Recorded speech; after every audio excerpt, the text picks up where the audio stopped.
कर्नाटक के चर्चित sex scandal मामले ने एक बार फिर से तूल पकड़ लिया है। स्कैंडल में फंसे जेडीएस के नेता प्रज्वल रेवन्ना की मां भवानी रेवन्ना को कर्नाटक हाईकोर्ट से अंतरिम जमानत जो मिली है, उसके खिलाफ कर्नाटक सरकार की याचिका पर सुप्रीम कोर्ट 14 अक्टूबर को सुनवाई करेगा। जस्टिस सूर्यकांत और जस्टिस उज्जवल भुइयां की पीठ इस मामले की सुनवाई करेगी। पिछली सुनवाई के दौरान सुप्रीम कोर्ट ने कहा था कि इस तरह के केस में राजनीतिकरण नहीं होना चाहिए।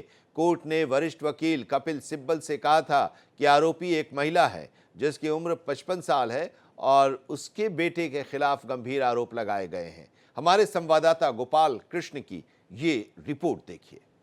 कर्नाटक के चर्चित सेक्स स्कैंडल मामले में प्रज्वल रेवन्ना की मां भवानी रेवन्ना को कर्नाटक हाईकोर्ट से मिली अंतरिम जमानत के खिलाफ दायर कर्नाटक सरकार की याचिका पर सुप्रीम कोर्ट 14 अक्टूबर को सुनवाई करेगा। पिछली सुनवाई के दौरान सुप्रीम कोर्ट ने कहा था कि इस तरीके के मामले में राजनीतिकरण नहीं होना चाहिए।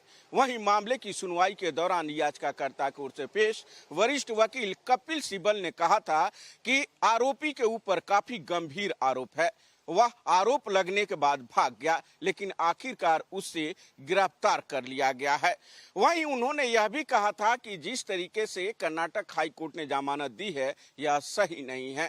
कोर्ट ने कपिल सिब्बल की दलील सुनने के बाद याचिका पर सुनवाई के दौरान कहा था कि इस तरीके के मामले से बचना चाहिए और कोर्ट ने यही कहते हुए भवानी रेवन्ना को नोटिस जारी कर जवाब देने के लिए 4 हफ्ते का समय दिया था।